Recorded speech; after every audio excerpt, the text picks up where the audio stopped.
Welcome back, friends. Zach here, and this morning I'm going to mix it up a little bit and share with you everything I sold online over the weekend or the past 48 hours. And for those of you who are new and just tuning in, I do consider myself an everything reseller, but I primarily specialize in clothes and shoes, but I've sprinkled in some other sales, some hard goods, so that you know that I don't just deal in fabrics. So here's the shakedown of what moved this weekend. I had 16 sales over Saturday and Sunday. Pretty happy with that. I had been minimally listing 5 items a day, but I've been able to pump up my average listing numbers per day to more like 7 or 8, and that seems to be getting me more daily sales. So always remember, if you have 5 items you list, you might get 5 sales a day if they're good high sell-through rate items. If you do 10 items, you hopefully are going to get around 10 sales a day. So keep that in your head. Always try to build your store up and always try to buy good stuff. So here we go. All right, friends, I'm going to start this thing off with this pair of women's Hey Dudes slip-on shoes. I sold these for $24, but I only paid $2 for them last summer at a yard sale. I'm a little surprised they hadn't sold already because they're in clean and exceptional shape for being used. With these shoes, I used keywords like travel, casual, comfort, western, lightweight, durable, and preppy.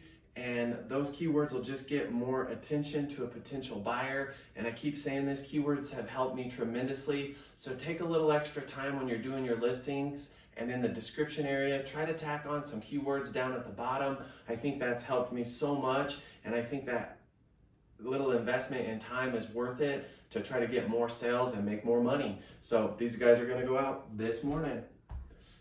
Now this here is just an Adidas Youth baseball glove, and I think I sold this here for $13 plus $7 shipping. This guy here I've had for a couple summers. I like selling baseball gloves because they're easy to move, and again, I just use simple keywords that are associated to baseball, like home run, bunt, strikeout, pee-wee baseball, and I always try to make sure that I put which side of the glove is the throw hand. And so this is a left-handed glove, but it would be a right-handed throw. So always make sure that you have that good information in the description.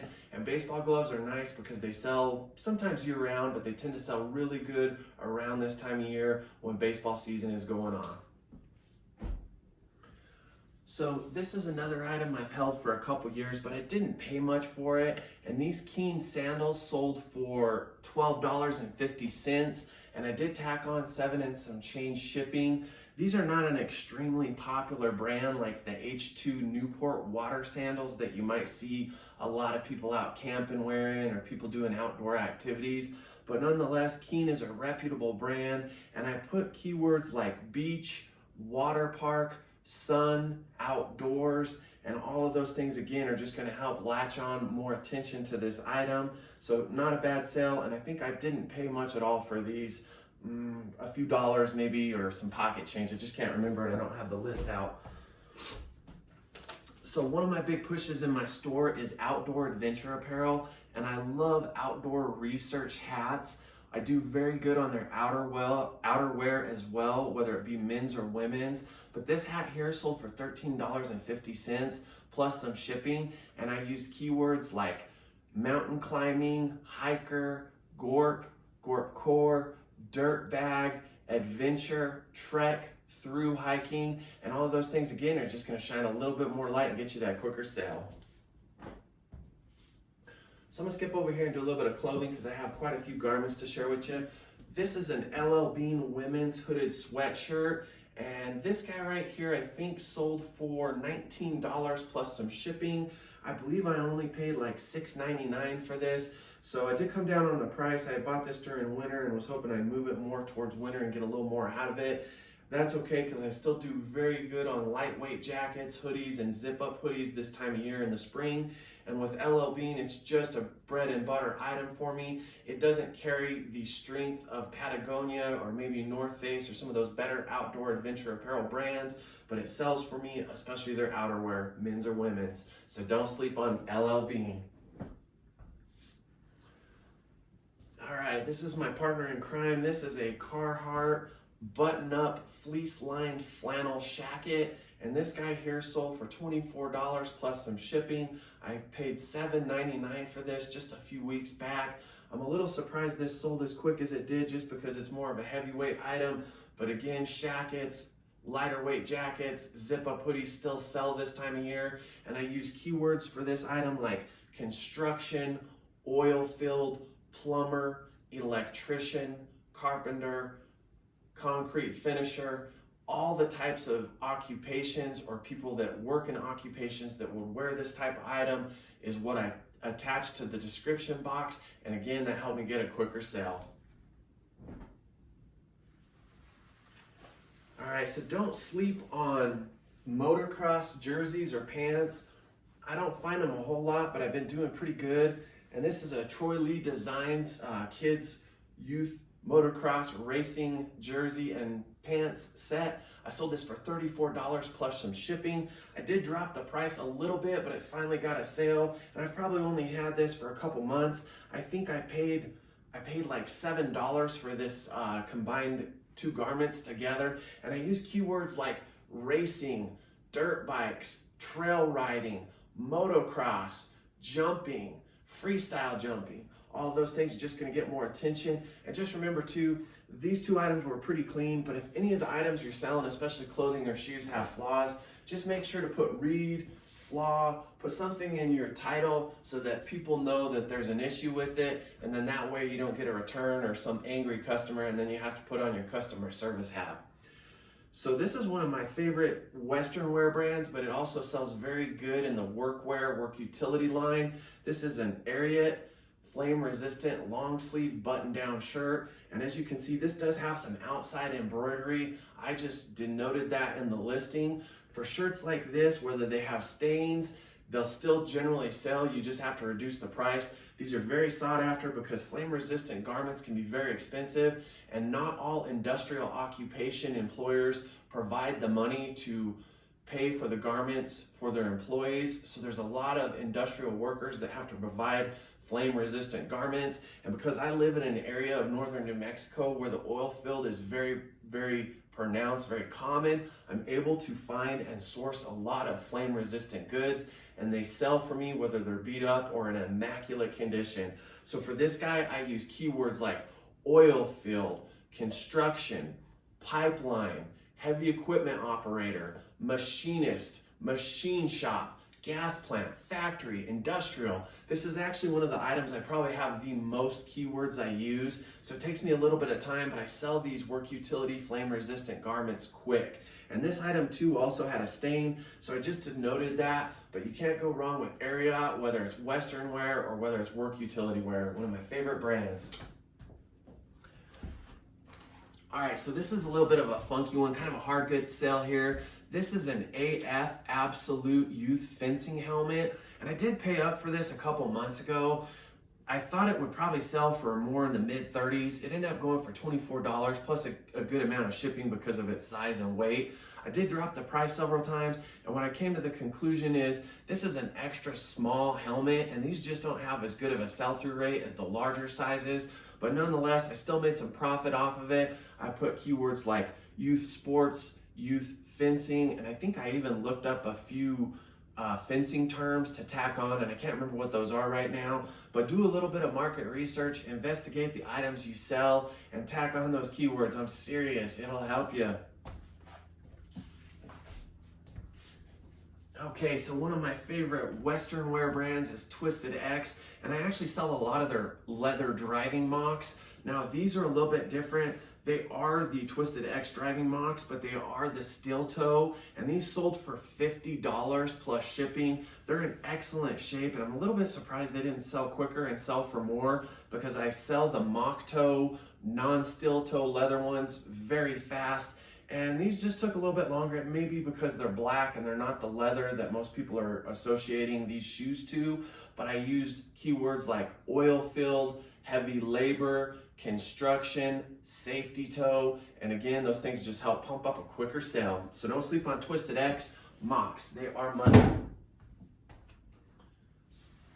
All right, so this is a Callaway Quarter Zip. This is an example of finding something new with tags on it at a Goodwill. I paid $5.99 for this and it sold for $25 plus shipping.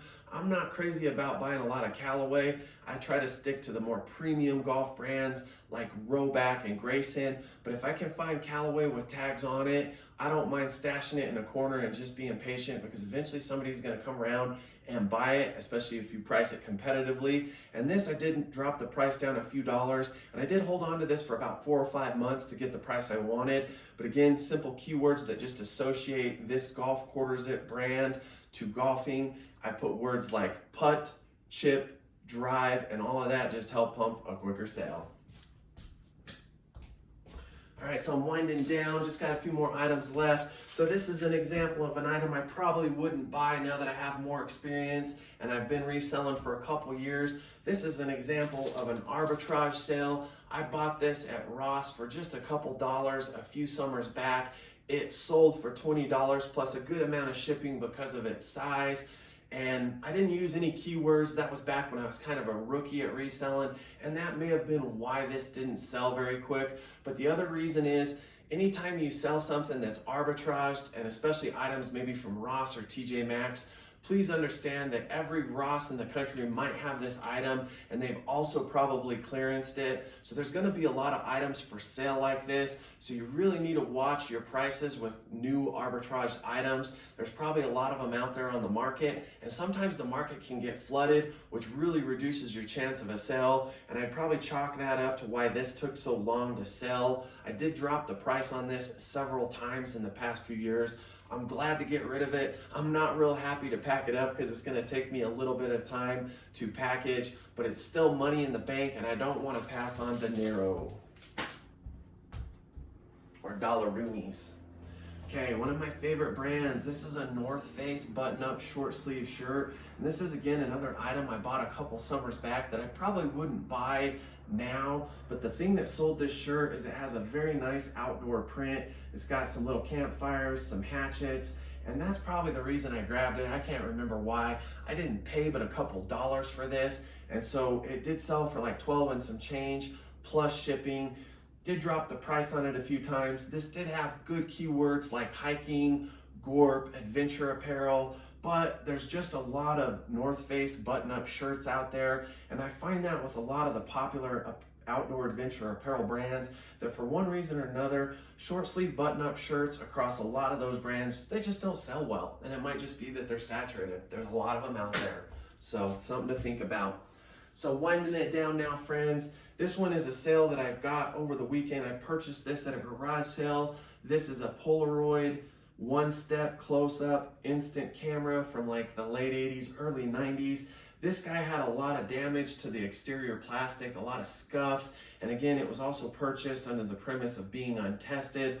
With most of the cameras I sell, whether they're 35mm or instant cameras like this Polaroid, I tend to just sell them untested. Cameras are not my specialty, but I do really good on cameras, and sometimes if you can test them, you can make more money, but that requires a lot more knowledge, time, and investment of time, and that's just something I don't have. So this guy here, I wanted to get a quick sell on it because it was so beat up. I probably underpriced it. I put it at like $15 and took an offer of $13 and some change. I also got some shipping to cover the costs, but normally I sell these old Polaroids for between $20 to $40. So this one was probably just an error on my part. I didn't feel like it was the oldest type of Polaroid camera, and because of its condition, I just wanted to move it quick. But the beauty in this is I only paid 50 cents, so the profit margin is still great, and it moved quick for me, so I don't have to worry about storing an old beat up camera for months on end.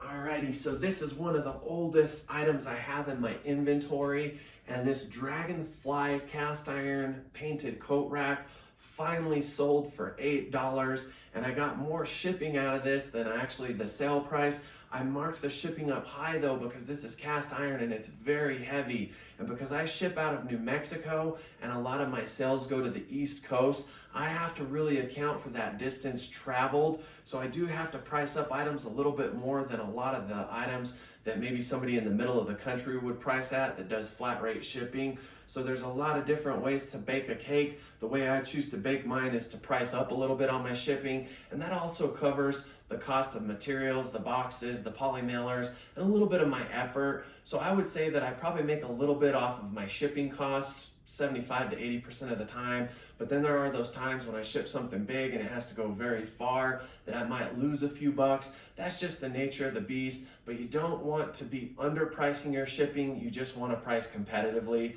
And so this guy here, I only paid $1 for. I had to sit on it for a very long time.